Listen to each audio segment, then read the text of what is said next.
In the heart of 1920s Rome, where ancient whispers echo through the Palazzo Velluti's mysterious corridors, a shocking murder unfolds. Lorenzo Velluti is found stabbed in the Etruscan gallery, a priceless tablet stolen, and a blood-stained handkerchief points to betrayal. Hercule Poirot, with his razor-sharp mind, unravels a web of greed, passion, and deception among a cast of suspects, family, a doctor, an art dealer, and a loyal housekeeper. As secrets unravel and the whispering corridors reveal their truth, only Poirot can expose the killer in this gripping tale of heritage and homicide. Will justice prevail, or will the shadows of Rome conceal the truth forever? Chapter 1. The Invitation to Rome. The late September sun bathed Rome in a golden glow, its rays glinting off the ancient stones of the Piazza Navona, where fountains murmured and pigeons fluttered in lazy arcs.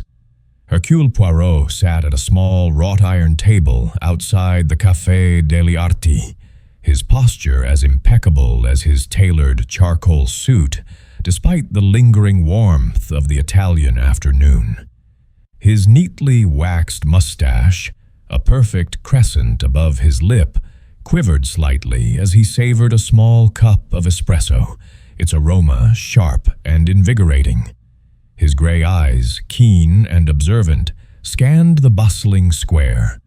Artists sketching, vendors hawking trinkets, and tourists weaving through the crowd. Yet his mind was elsewhere, savoring the order and symmetry of the moment. A young courier, no older than 16, approached with a hesitant step, his face flushed from haste. "Signor Poirot," he asked, holding out a cream-colored envelope sealed with a wax crest. Poirot inclined his head, accepting the letter with a gloved hand. The boy vanished into the throng as Poirot broke the seal, his movements deliberate.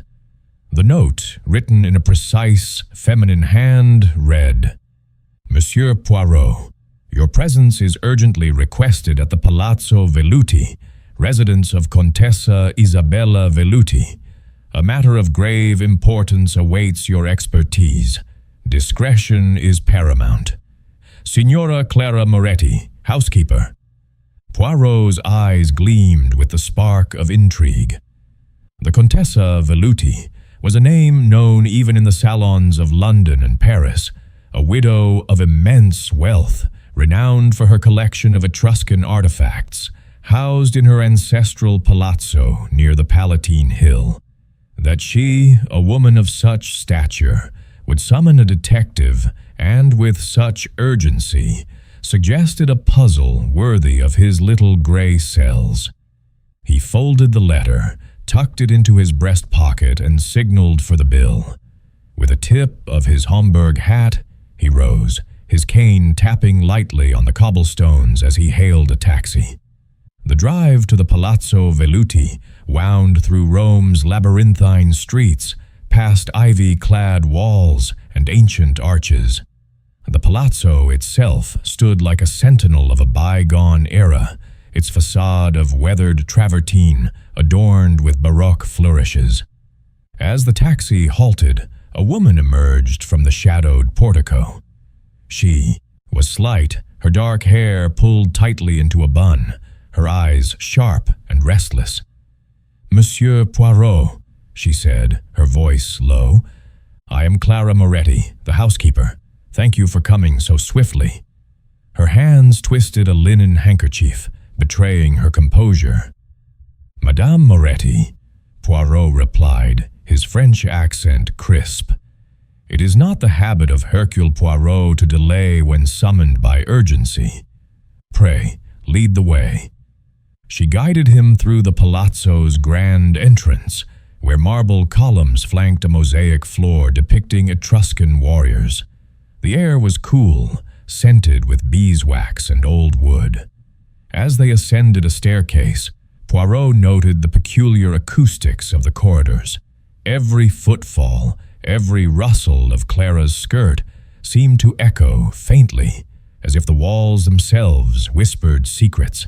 These were a corridoi sussurranti, the whispering corridors, a quirk of the palazzo's design that amplified the softest sounds. He filed this detail away, his mind already cataloging the possibilities. In the grand salon, Contessa Isabella Velluti awaited. She stood by a tall window, her silhouette framed against the fading light, her emerald necklace catching the last rays like a shard of green fire. In her 50s, she was striking, her silver-streaked hair swept into an elegant chignon, her posture regal despite the tension in her clasped hands. "Monsieur Poirot," she said, her voice rich but trembling, "your reputation precedes you.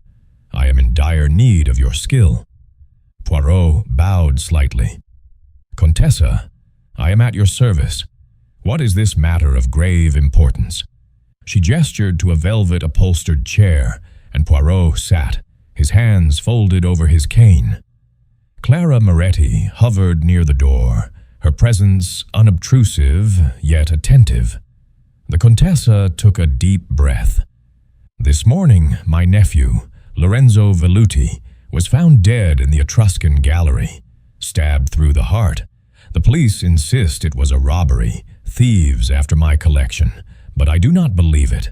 Lorenzo was troubled, but not reckless. Someone in this house wanted him dead." Poirot's mustache twitched, a sign of his mind's quickening. "Tell me, Contessa, who resides in this palazzo, and who was present last night?" The Contessa's gaze flickered to Clara, then back to Poirot. "My household is small. There is myself, of course. My niece, Sophia Velluti, Lorenzo's cousin, who is an artist, though her work is unconventional. My brother-in-law, Marco Velluti, a scholar of Etruscan history, lives here to study my collection. Dr. Emilio Ricci, our family physician, resides in the West Wing. Clara, whom you've met, manages the household. We also have a guest, Signor Giovanni Bellini, an art dealer from Florence, who arrived 2 days ago to appraise certain pieces." Poirot nodded, committing each name to memory. "And the staff?" "Only a few," Clara interjected softly. "Antonio, the butler, and Lucia, the maid. Others come by day but do not live here." "I must see the scene of the crime," Poirot declared, rising with a fluid grace that belied his fastidious appearance. The Contessa led him through the whispering corridors to the Etruscan gallery, a long, dimly lit chamber, lined with glass cases. Ancient urns, bronze figurines, and gold jewelry gleamed under soft lights. But the room's serenity was shattered by the sight of Lorenzo Velluti's body sprawled beside a broken case. A dagger, its hilt carved with Etruscan motifs, protruded from his chest. Blood had pooled on the marble floor, now congealed and dark. Poirot knelt, his eyes scanning the scene with clinical precision. The dagger was exquisite, likely an artifact itself, its blade stained only where it had struck. The shattered case held fragments of glass, but their edges were curiously even, as if broken with care. A small bronze figurine, a warrior with raised spear, was missing from the case, though other more valuable pieces remained untouched. Poirot stood, brushing his gloves. "The police believe this a robbery, you say?" "Yes," the Contessa replied, her voice tight. "They think thieves broke in, killed Lorenzo when he confronted them, and fled with the figurine." Poirot's lips curved into a faint, enigmatic smile. "And yet, Contessa, the whispering corridors did not betray their presence. Curious, no? A robbery, perhaps, but not as the police imagine." He turned to Clara. "Madame Moretti, you were awake last night, overseeing the household. You heard nothing?" Clara's fingers tightened on her handkerchief. "Nothing, monsieur." The corridors were silent. Poirot's gray cells hummed, a silent murder in a house where whispers carried like shouts, a single artifact taken when riches abounded, a family with secrets, and a guest with motives yet unknown. The puzzle was forming, and Hercule Poirot relished its complexity.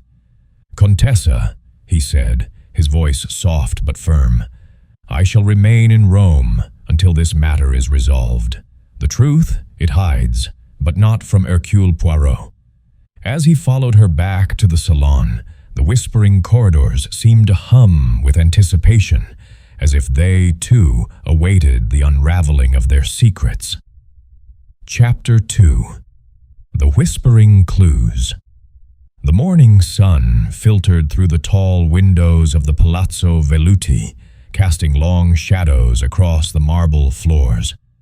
Hercule Poirot, his attire as immaculate as ever, a crisp linen suit, a silk tie pinned with a pearl, and his mustache waxed to perfection, stood once more in the Etruscan gallery. The body of Lorenzo Velluti had been removed by the police, but the scene remained untouched at Poirot's insistence, preserved for his meticulous scrutiny. The air was heavy with the scent of polished wood and ancient stone, and the whispering corridors, those peculiar passages that carried sound like a conspirator's murmur, seemed to hum with secrets yet unspoken.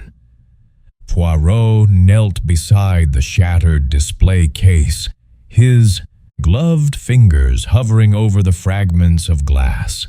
The edges, he noted, were too uniform for a frenzied robbery, almost as if the case had been struck with precision to mimic chaos. The missing bronze figurine, a warrior poised with a spear, was modest compared to the gold jewelry and engraved urns left behind. Why take so little when so much was at hand? His gray eyes flickered to the ornate dagger, now in police custody but vivid in his memory, its Etruscan carvings gleaming with a history older than Rome itself. The wound it inflicted had been precise, a single thrust to the heart, suggesting a killer both calm and resolute. He rose, his cane tapping softly as he paced the gallery. The whispering corridors intrigued him most. A dropped coin, a rustled sleeve. These sounds should have echoed through the palazzo, betraying any intruder. Yet no one had reported a disturbance. Poirot tested the acoustics, stepping to a corner and whispering, "Mon Dieu, what secrets do you hide?" His words carried, faint but clear, to the opposite end of the gallery. A murder here should have roused the household, unless the crime occurred elsewhere, or the killer knew the corridor's quirks intimately. The breakfast hour summoned Poirot to the dining room, where the household gathered under the weight of grief and suspicion. The Contessa Isabella Velluti presided at the head of the table, her emerald necklace a stark contrast to her mourning black. Sophia Velluti, her niece, sat pale and silent, her fingers tracing the edge of a sketchbook smudged with charcoal. Marco Velluti, the scholar, hunched over his coffee, his spectacles glinting as he muttered about Etruscan burial rites. Dr. Emilio Ricci, the physician, sipped his tea with a detached air, his eyes darting to the others. Giovanni Bellini, the art dealer, was all charm, complimenting the Contessa's taste in porcelain, though his smile faltered under Poirot's gaze. Clara Moretti, the housekeeper, moved silently, refilling cups with a steadiness that belied her nervous demeanor of the previous day. Poirot observed them all, his little gray cells cataloging each gesture, each glance. Over a plate of biscotti, he began his inquiries, his tone polite but piercing. "Signorina Sofia," he said, turning to the young artist. "You were close to your cousin Lorenzo, no? Tell me of him." Sofia's eyes brimmed with tears, but her voice was steady. "Lorenzo was controlling. He managed my inheritance and we argued often. He wanted me to abandon my art for a proper life. Last night we fought again. He called my sketches worthless." Her fingers tightened on the sketchbook, and Poirot noted the intensity in her gaze. Was it grief or guilt? He turned to Marco. "Signor Velluti, you are a scholar of the Etruscans. Lorenzo's death in the gallery, does it not strike you as symbolic?" Marco's lips curled in disdain. "Lorenzo cared nothing for our heritage. He planned to sell that bronze figurine to cover his gambling debts. A fool's death, brought by greed." His passion for Etruscan lore was evident, but Poirot wondered if it masked a deeper resentment. Dr. Ricci was next. "You attended Lorenzo, doctor. Was he in good health?" Poirot's tone was mild, but his eyes missed nothing. "Lorenzo suffered from insomnia," Ricci replied, his voice measured. "I prescribed a mild sedative, taken nightly. He was otherwise robust, though agitated of late." The doctor's hesitation was slight, but Poirot marked it. Agitation could mean many things, fear perhaps, or blackmail. Signor Bellini, the art dealer, leaned forward, his smile too bright. "Monsieur Poirot, I assure you, I came only to appraise the Contessa's collection. Lorenzo's death is a tragedy, but I was in my room all night." His hands, Poirot noted, trembled slightly as he reached for his glass. A man with secrets, perhaps. Clara Moretti, clearing plates, paused as Poirot addressed her. "Madame, you are the eyes and ears of this house. Did you see or hear anything unusual last night?" Her face paled, but she shook her head. "The corridors were quiet, monsieur. I was cleaning the lower halls until midnight. Nothing stirred." Her eyes darted to the Contessa, then away. Poirot's mustache twitched. A lie or merely fear? After breakfast, Poirot returned to the gallery, his mind a whirl of possibilities. He examined the floor, noting faint scuff marks near the case, as if something or someone had been dragged. The police had overlooked them, fixated on their robbery theory. Poirot, however, saw a different picture. The figurine's theft was a distraction, the dagger a deliberate choice. The killer wanted the crime to appear as a theft gone wrong, but why? And where was the murder truly committed? He ventured into the whispering corridors, testing their acoustics again. Standing at one end, he clapped his hands softly. The sound reverberated, clear as a bell, to the other end. A struggle, a cry, should have echoed through the palazzo. Yet the household slept undisturbed. The answer, Poirot mused, lay in timing or location. Either the killer struck with such precision that no sound was made, or the murder occurred beyond the corridor's reach. In the library, Poirot found a volume on Etruscan weaponry, its pages dog-eared at a section on ceremonial daggers. The blade that killed Lorenzo matched the description, sharp, ornate, a relic of ritual sacrifice. Had the killer chosen it for its symbolism or its convenience? Marco's scholarly obsession made him a candidate, but his disdain for Lorenzo seemed academic, not murderous. Poirot sought out Antonio, the butler, in the servants' quarters. A stout man with a weathered face, Antonio spoke freely of Lorenzo's habits. "He gambled, monsieur, and owed money to dangerous men. I heard him on the telephone, begging for time to pay. A creditor's vengeance, perhaps? Yet, the staged robbery suggested a more personal motive. Lucia, the maid, was less forthcoming, her eyes wide with fear. "I saw Signorina Sofia near the gallery late last night," she whispered. "She was sketching by candlelight. I didn't disturb her." Poirot nodded, his mind racing. Sophia's presence was suspicious, but her grief seemed genuine. Was she a witness, a victim, or something more? As evening fell, Poirot stood alone in the gallery, the whispering corridors silent around him. The clues were disparate: a precise wound, a staged theft, a silent house, a missing figurine. Yet they formed a pattern. One his little gray cells were beginning to discern. The killer was clever, intimate with the palazzo's secrets, and driven by a motive deeper than greed. Poirot adjusted his tie, his eyes gleaming. "Mon ami," he murmured to the empty room, "you think you have outwitted Hercule Poirot, but the truth, it will not hide for long." Chapter 3. The Shadow of Motive. The Roman dawn broke with a soft, rosy hue, painting the Palazzo Veluti's ancient walls in delicate light. Hercule Poirot, ever punctual, stood in the palazzo's courtyard, his polished shoes gleaming against the dew-kissed cobblestones. His gray suit was immaculate, his Homburg hat tilted at a precise angle, and his cane rested lightly in his gloved hand.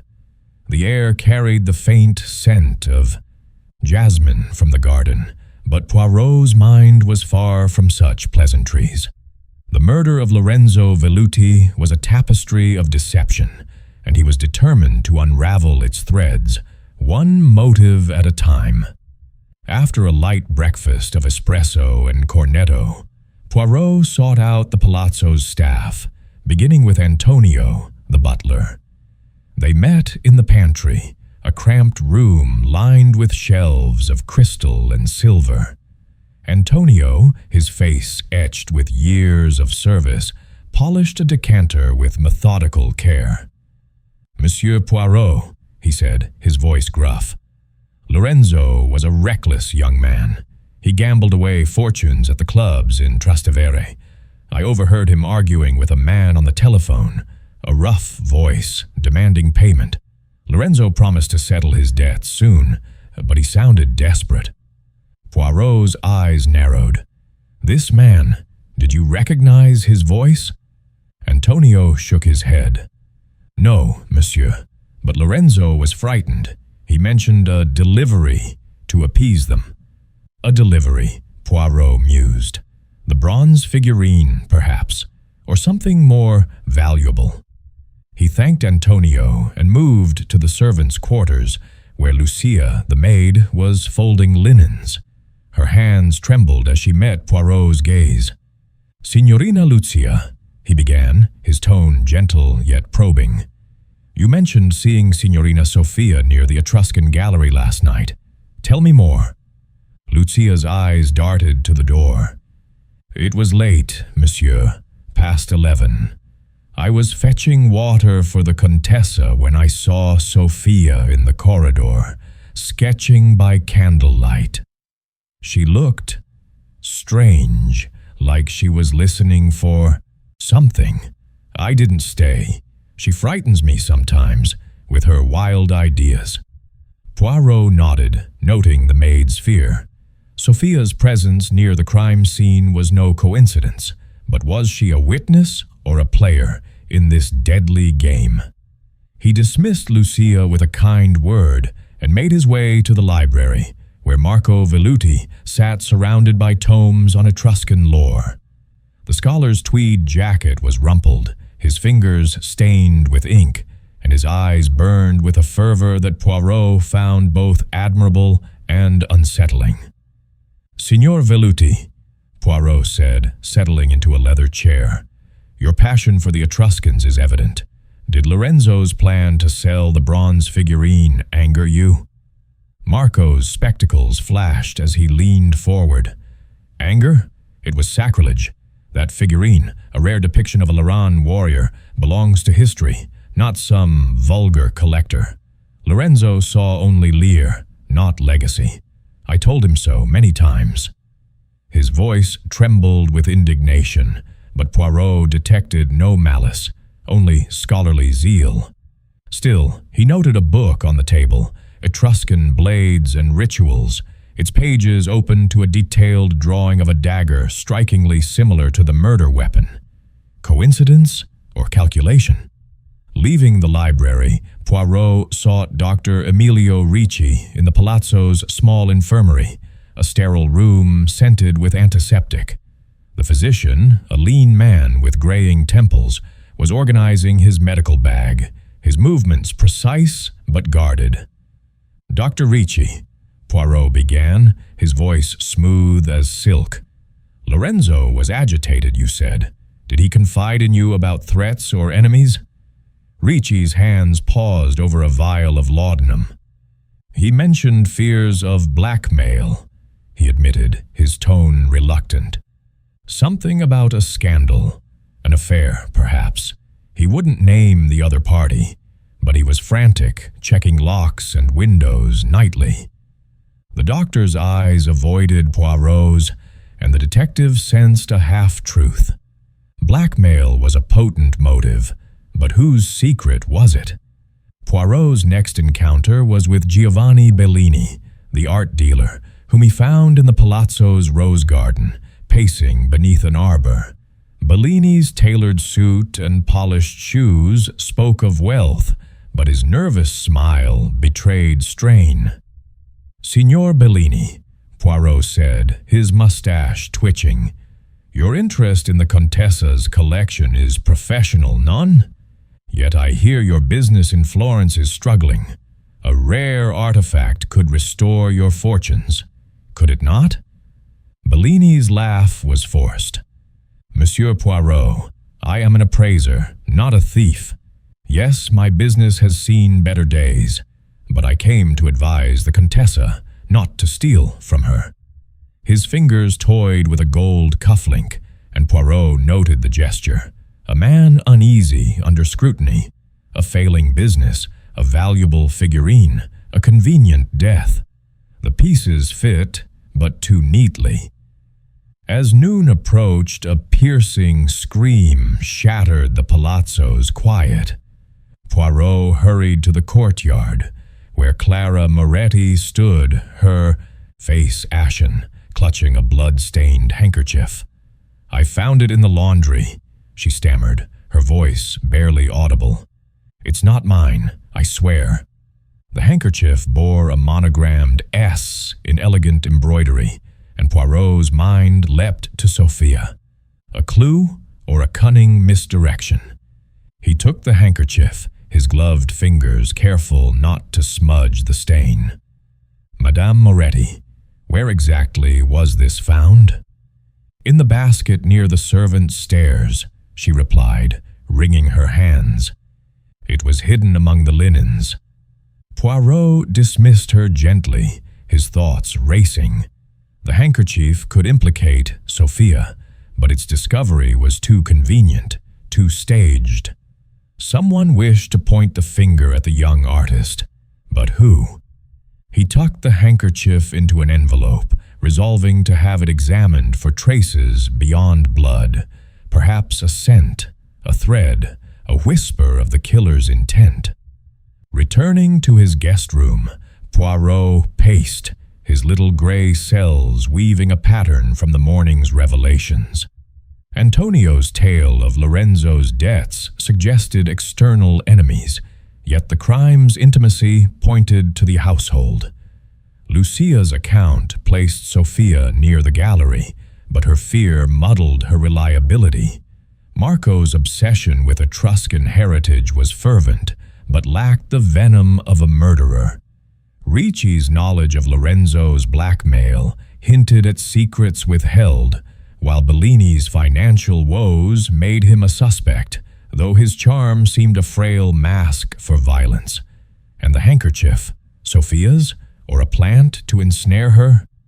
Poirot paused by the window, gazing at the Palatine Hill's ancient ruins. The whispering corridors had revealed no sound of murder, yet they held the key.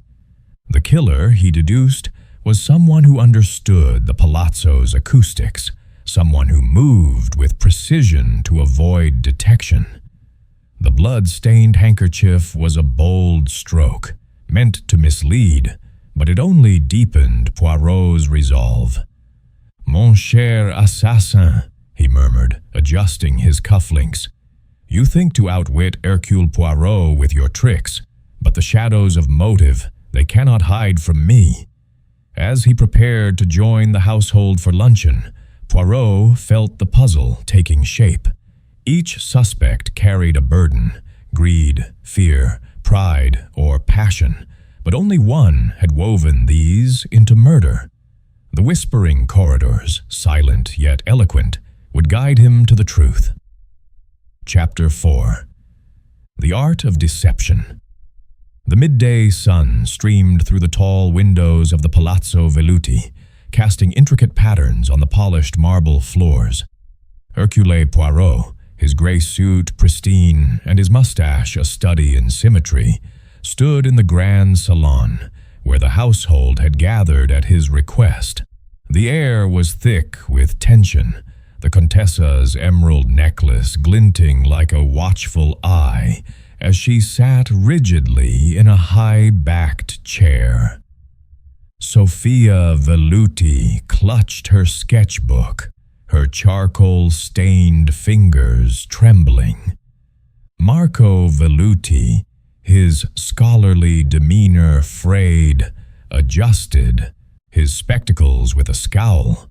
Dr. Emilio Ricci stood by the fireplace, his hands clasped behind him, while Giovanni Bellini, the art dealer, lounged with forced nonchalance. Clara Moretti lingered near the door, her eyes darting nervously. Poirot held up the blood-stained handkerchief, its monogrammed S stark against the white linen. "Mesdames et messieurs," he began, his voice calm but commanding.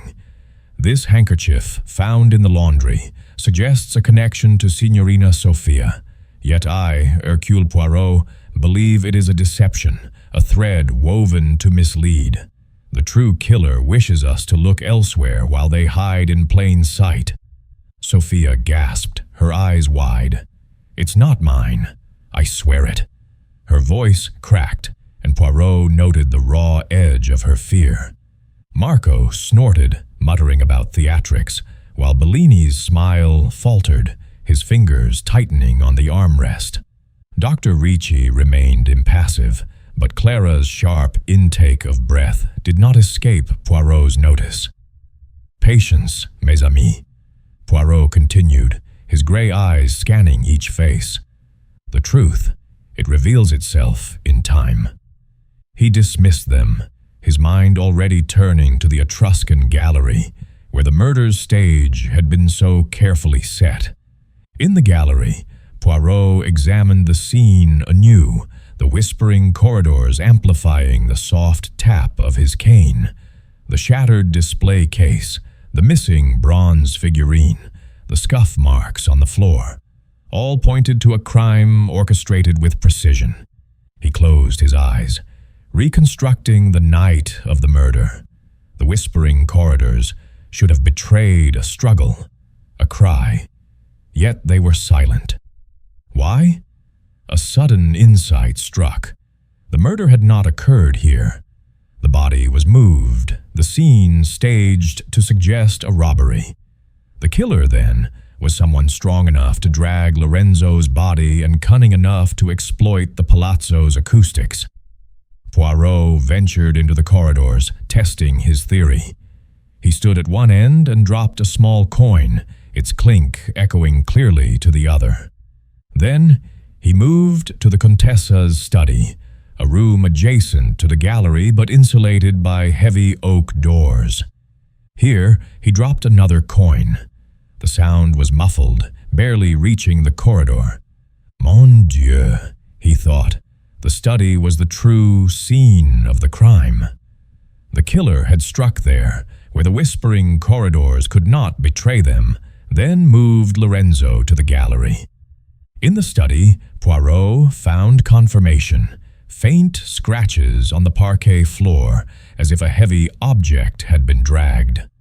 Behind a portrait of a Veluti ancestor, he discovered a concealed safe, its lock forced open, its contents gone. The Contessa had not mentioned a safe, a curious omission. Poirot's little gray cells hummed. The bronze figurine was a feint. The true prize lay in the safe. He summoned the Contessa to the study, his demeanor courteous but insistent. "Madame," he said, gesturing to the safe, "what was kept here?" Her face paled, her hand rising to her necklace. "A family heirloom," she said haltingly. "An Etruscan tablet inscribed with a map to an undiscovered tomb. It is priceless to collectors, but sacred to our heritage. Lorenzo wished to sell it against my wishes." Poirot's eyes gleamed. "And who knew of this tablet?" "Only the family, Marco, Sophia, and Lorenzo, and Clara, who has served us for decades." Her voice wavered, betraying fear. Poirot nodded, dismissing her gently. The tablet was the key, its value a motive for murder. But who had the strength, the knowledge, and the audacity to kill and stage the scene? He sought out Clara Moretti, finding her in the kitchen, kneading dough with fierce concentration. "Madame Moretti," he said, his tone soft but probing. "You cleaned the corridors the night of the murder, yet you heard nothing. Tell me, did you pass the study?" Clara's hands stilled, flour dusting her apron. I heard footsteps, monsieur, near the study, around midnight. I thought it was Lorenzo. Working late. I didn't investigate." Her eyes flickered with something, guilt, perhaps, or fear of discovery. Poirot thanked her, his mind racing. Footsteps in the study, not the gallery. The killer had struck there, sedating Lorenzo to ensure silence, then stabbed him with the Etruscan dagger. The body was moved, the figurine taken to mislead, and the tablet stolen from the safe. But why plant Sophia's handkerchief? To frame her, or to distract from the true culprit? He visited Sophia's studio, a cluttered room filled with canvases and charcoal sketches. Her drawings of Etruscan artifacts were meticulous, including one of the tablet, its intricate carvings rendered with care. "Signorina," Poirot said, holding up the sketch, "you studied the tablet closely. Did you know of Lorenzo's plan to sell it?" Sophia's eyes flashed with anger. "Yes, and I hated him for it. That tablet is our legacy, not a commodity. But I didn't kill him, monsieur. I was sketching in my room all night." Her passion was genuine, but her proximity to the gallery, as Lucia reported, kept her in suspicion's shadow. Poirot's final inquiry was with Dr. Ricci, whom he found in the garden, pruning roses with surgical precision. "Doctor," Poirot said, "your sedatives, could they subdue a man without a struggle?" Ricci frowned, his shears pausing. "In a high dose, yes, but I only prescribed a small amount for Lorenzo's insomnia. If more was used, it wasn't from my supply." His defensiveness was telling, and Poirot resolved to inspect the doctor's medical bag later. As evening fell, Poirot stood alone in the study, the whispering corridors, a silent witness to his thoughts. The murder was a masterpiece of deception. The sedative, the staged robbery, the planted handkerchief. The killer was someone intimate with the palazzo, its secrets, and its treasures. The tablet's theft pointed to greed, but the dagger's choice suggested a deeper, perhaps symbolic, intent. Was it Sophia, protecting her heritage? Marco, enraged by desecration? Bellini, desperate for wealth? Or Clara, whose loyalty to the Veluti legacy might hide a darker devotion? Poirot adjusted his tie, his gray cells alight with the puzzle's complexity. "Mon cher assassin," he murmured, "you paint a clever picture, but Hercule Poirot sees through the canvas. The art of deception, it cannot withstand the art of truth." Chapter 5. The mask of grief, the late afternoon light filtered through the Palazzo Velluti's stained glass windows, casting kaleidoscopic patterns across the grand salon's parquet floor.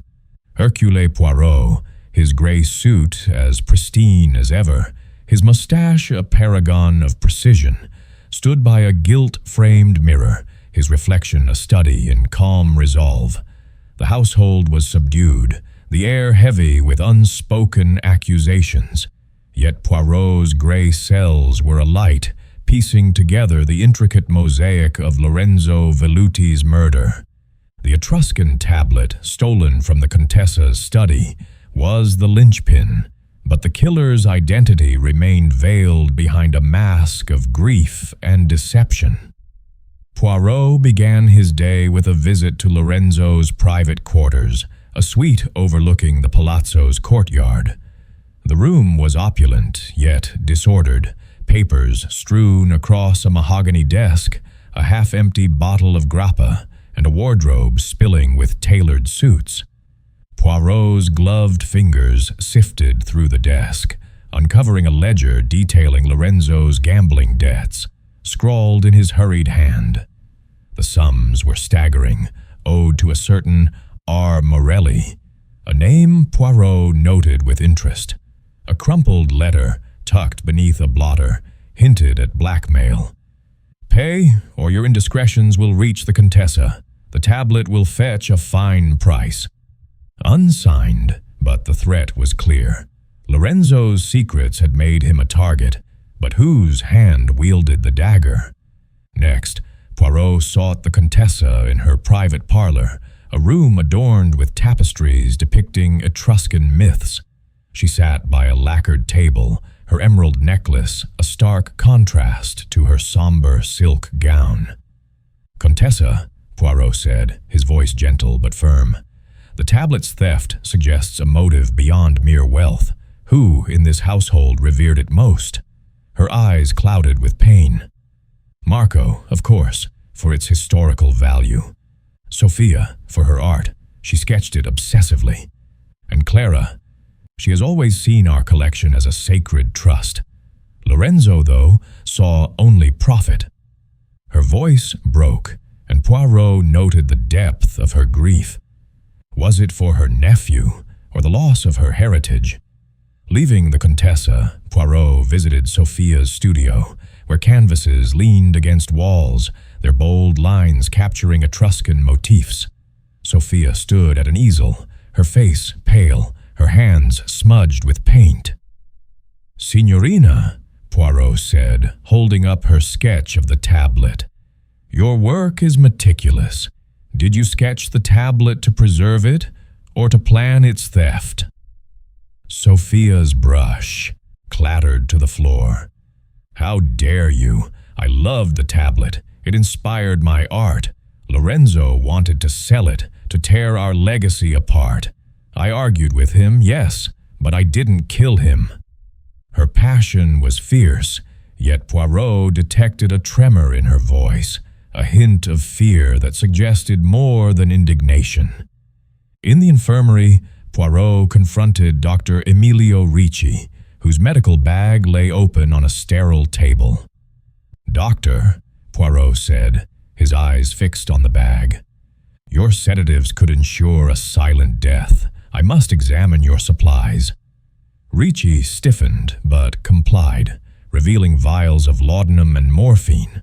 One vial, marked for Lorenzo's insomnia, was nearly empty, its label smudged as if handled carelessly. "I gave him only a small dose," Ricci insisted, his voice tight. "If more was taken, it was without my knowledge." Poirot's mustache twitched. A sedative overdose could explain the lack of struggle, but Ricci's guarded demeanor suggested he knew more than he admitted. Poirot's final inquiry led to Giovanni Bellini's guest room, where he found the art dealer packing a suitcase, his movements hasty. "Signor Bellini," Poirot said, blocking the door. "You plan a swift departure, no? Yet I find papers in your room, letters to a dealer in Naples, offering an Etruscan tablet for sale. Care to explain?" Bellini's face drained of color. "Monsieur Poirot, I admit I wanted the tablet. My business is failing, and such a find would save me. But I didn't kill Lorenzo. I was negotiating with him, not plotting murder." His desperation was palpable, but Poirot wondered if it masked a deeper guilt.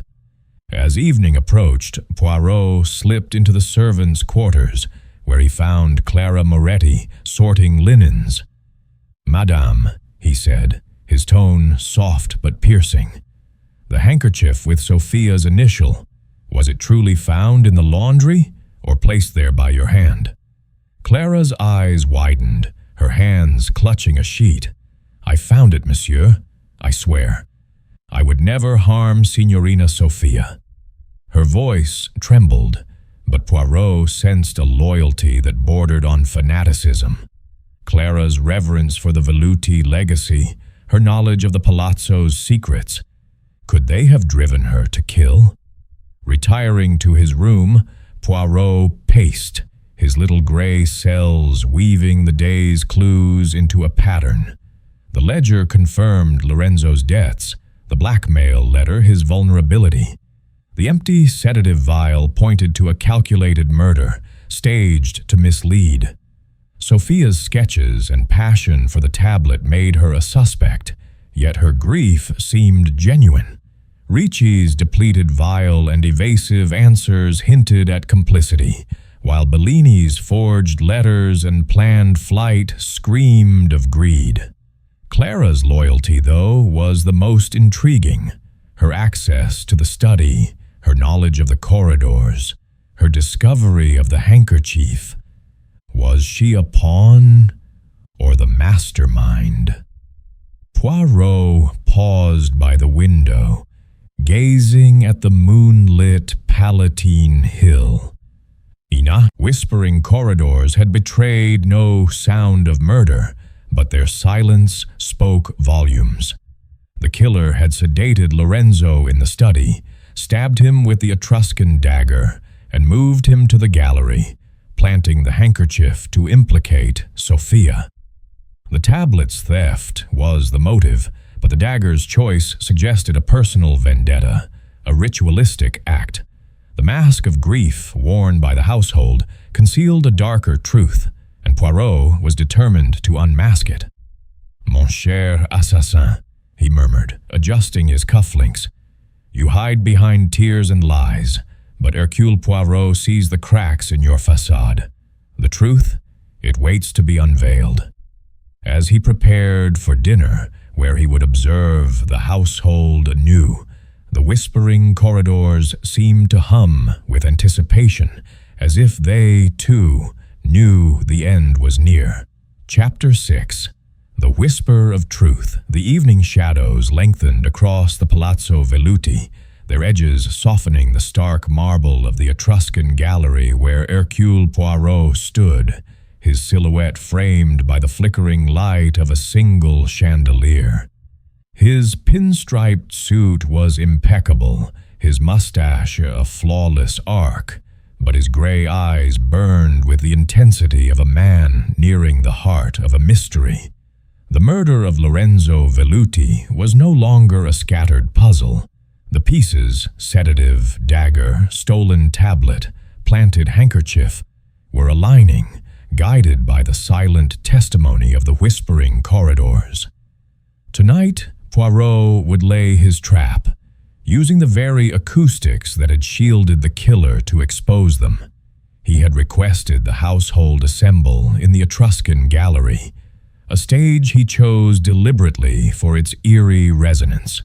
The Contessa Isabella Velluti entered first, her black gown austere, her emerald necklace a defiant spark of life. Sophia Velluti followed, her sketchbook clutched like a shield, her eyes red-rimmed but defiant. Marco Velluti shuffled in, his tweed jacket rumpled, his scholarly fervor dimmed by suspicion. Dr. Emilio Ricci moved with measured steps, his face a mask of professional calm. Giovanni Bellini, the art dealer, sauntered in with a forced smile, his cufflinks glinting nervously. Clara Moretti lingered at the rear, her housekeeper's apron crisp, her gaze flickering to the shattered display case. Poirot stood before them, his cane planted firmly, his voice carrying with the clarity of a bell through the whispering corridors. "Mesdames et messieurs," he began, his French accent sharp. The murder of Lorenzo Velluti was no mere robbery, but a crime of calculation, woven with threads of greed, passion, and betrayal. The killer sought to deceive us, but the truth, it speaks in whispers, and Hercule Poirot listens. He paced, his eyes scanning each face. Lorenzo was sedated in the Contessa's study, where the whispering corridors could not betray the act. He was stabbed with an Etruscan dagger, a weapon of ritual, and his body was moved to this gallery, the scene staged with a broken case and a missing figurine to suggest theft.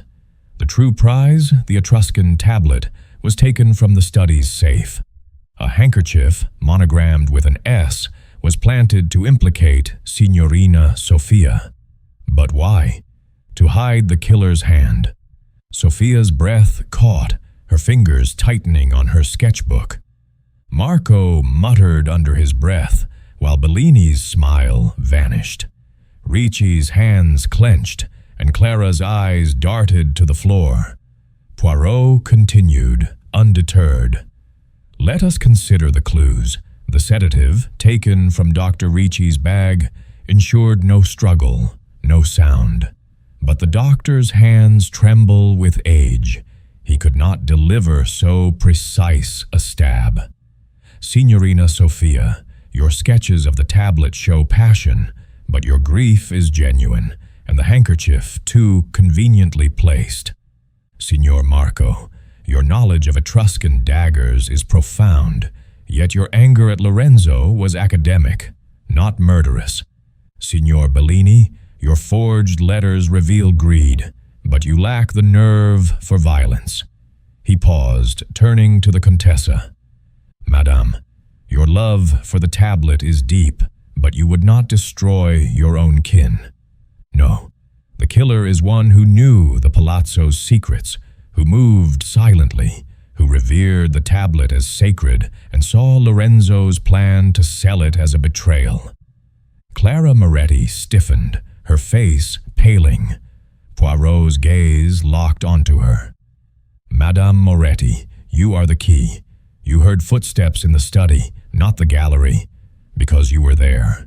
You, who have served the Velluti family for decades, saw the tablet as more than an artifact, a link to your Etruscan ancestry, a heritage you could not let Lorenzo desecrate. You sedated him, using the doctor's vial, stabbed him with the dagger you knew from Marco's books, and moved him here, breaking the case to stage a robbery. The handkerchief was your final touch to cast suspicion on Sofia." Clara's knees buckled, and she sank to the floor, sobbing. "I couldn't let him sell it," she cried. "The tablet, it's our soul, our history. Lorenzo was going to ruin us."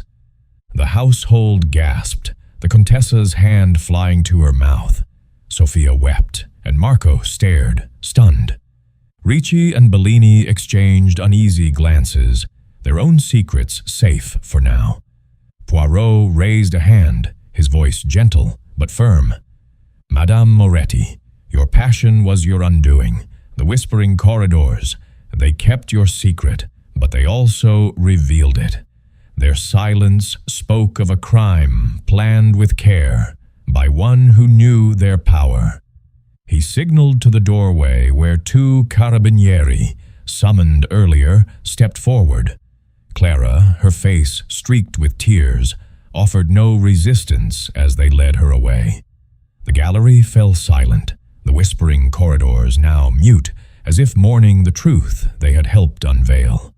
Poirot turned to the Contessa. "Madame, the tablet remains hidden, likely in Clara's quarters. You will find it, I trust." She nodded, her eyes brimming with gratitude and sorrow. As the household dispersed, Poirot lingered, his gaze on the empty case. The puzzle was solved, but its weight lingered. Clara's devotion, twisted into murder, was a tragedy of loyalty misplaced. "Mon Dieu," he murmured, "the human heart, it is the greatest mystery of all." Chapter 7. The Final Revelation. The dusk settled over the Palazzo Velluti like a velvet curtain, softening the harsh edges of the day's revelations. Hercule Poirot stood in the grand salon, his silhouette sharp against the fading light filtering through the tall windows.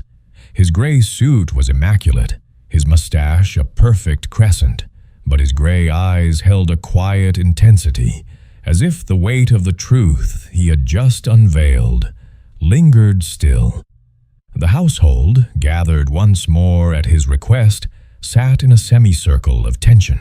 Contessa Isabella Velluti, regal yet shaken. Sophia Velluti, her face pale with shock. Marco Velluti, his scholarly composure fractured. Dr. Emilio Ricci, silent and watchful. And Giovanni Bellini, his charm replaced by unease. The absence of Clara Moretti, now in the custody of the Carabinieri, hung heavy in the room. Poirot's cane tapped lightly on the marble floor as he addressed them, his voice clear and resonant, carried by the whispering corridors beyond.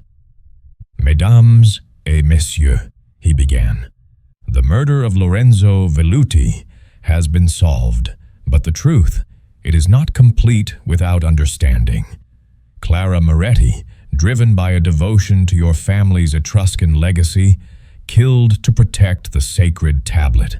Yet there are threads in this tapestry that must be tied, lest they unravel further." The Contessa rose, her emerald necklace glinting with each trembling breath.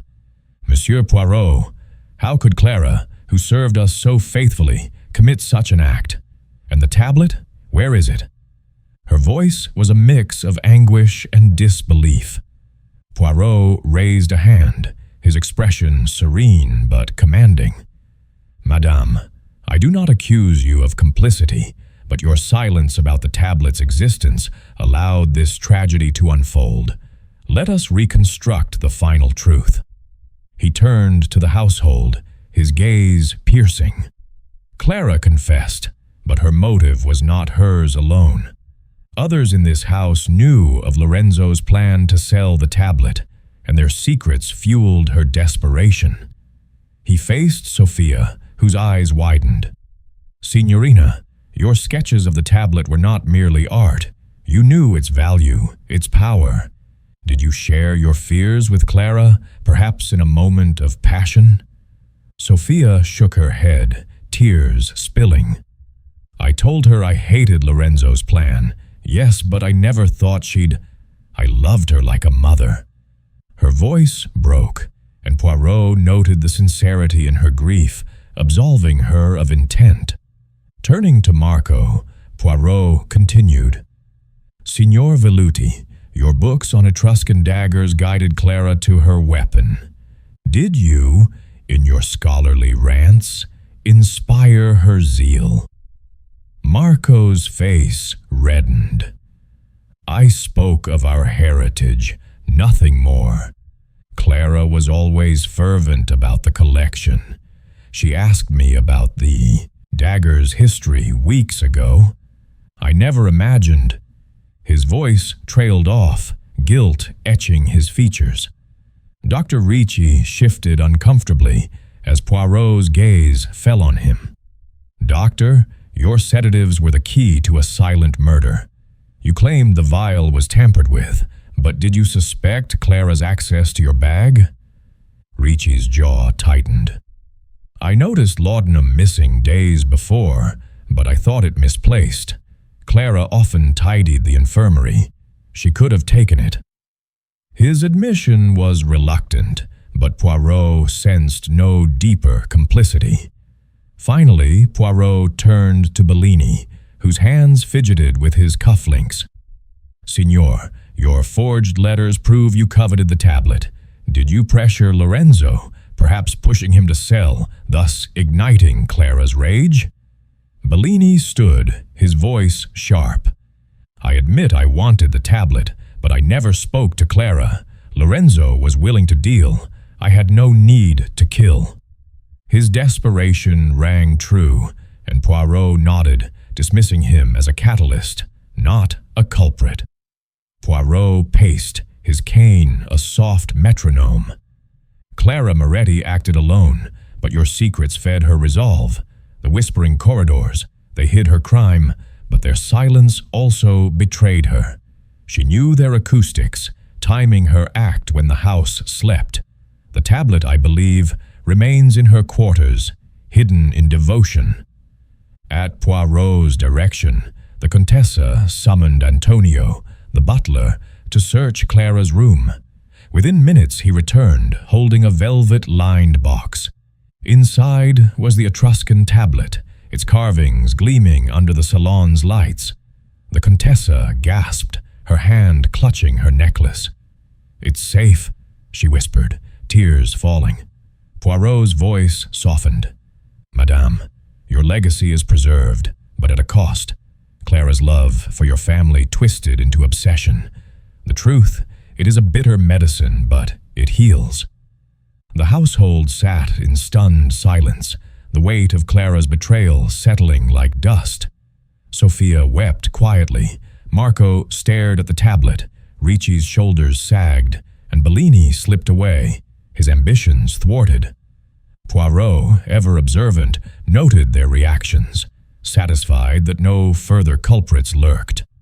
As the carabinieri took the tablet for safekeeping, Poirot prepared to depart the salon. "Mes amis," he said, his eyes gleaming, "the case is closed. The whispering corridors have spoken, and Hercule Poirot has listened." He bowed slightly, leaving the household to their grief and their heritage. Chapter 8. The Quiet of Justice. The Roman morning dawned with a serene clarity, the first light of day bathing the Palazzo Velluti in a gentle glow that seemed to cleanse its shadowed halls. Hercule Poirot stood in the courtyard, his gray suit immaculate, his Homburg hat tilted just so, and his cane resting lightly in his gloved hand. The jasmine-scented air was cool, a contrast to the turmoil that had gripped the household only hours before.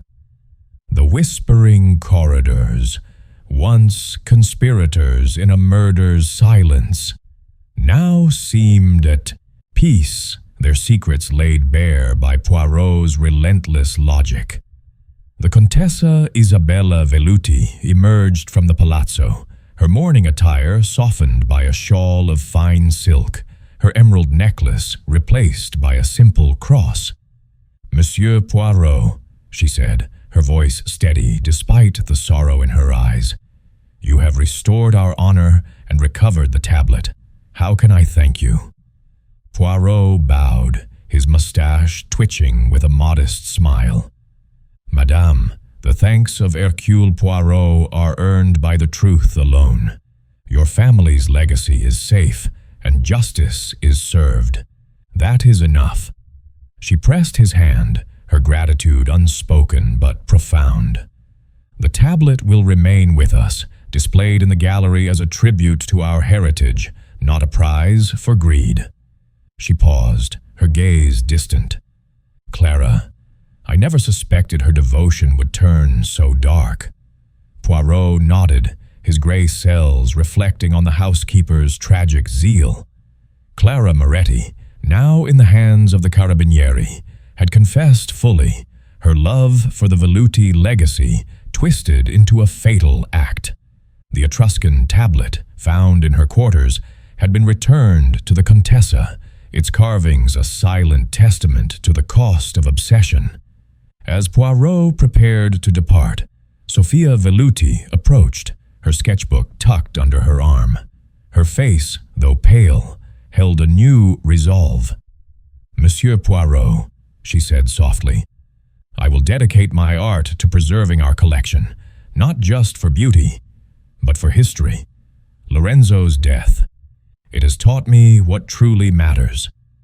Her voice trembled, but her eyes were clear, and Poirot saw in her a strength that would endure.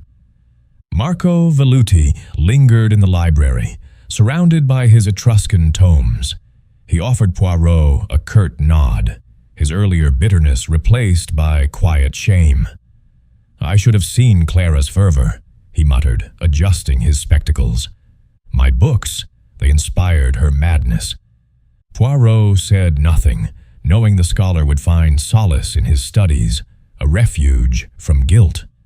Dr. Emilio Ricci had announced his retirement, his medical bag packed, and his presence in the palazzo already fading. "I failed to guard my supplies," he admitted to Poirot in a brief encounter, "but I will carry that lesson into my solitude." His departure was discreet, and Poirot sensed no further secrets in the doctor's weary eyes. Giovanni Bellini, the art dealer, had vanished before dawn, his suitcase gone and his room empty. A note left behind offered apologies to the Contessa, claiming urgent business in Florence. Poirot, however, had ensured the Carabinieri were alerted to Bellini's forged letters and black market ties. "Mon ami," Poirot murmured to himself, "you flee, but the truth, it follows." As Poirot boarded a taxi to the Termini station, the palazzo receded behind him, its ancient facade a silent witness to the drama now concluded. He gazed at Rome's skyline, the Colosseum, the Palatine Hill, the dome of St. Peter's, each stone a reminder of time's endurance. "The little gray cells," he said softly, adjusting his hat. "They unravel the knots of human folly. The whispering corridors, they spoke, and justice listened."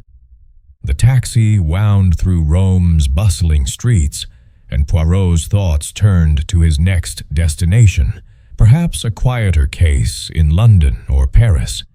Yet the memory of the palazzo, its echoes and its secrets, would linger, a testament to the power of observation and reason. "C'est fini," he whispered, as the eternal city faded into the distance. "But the truth, it is eternal."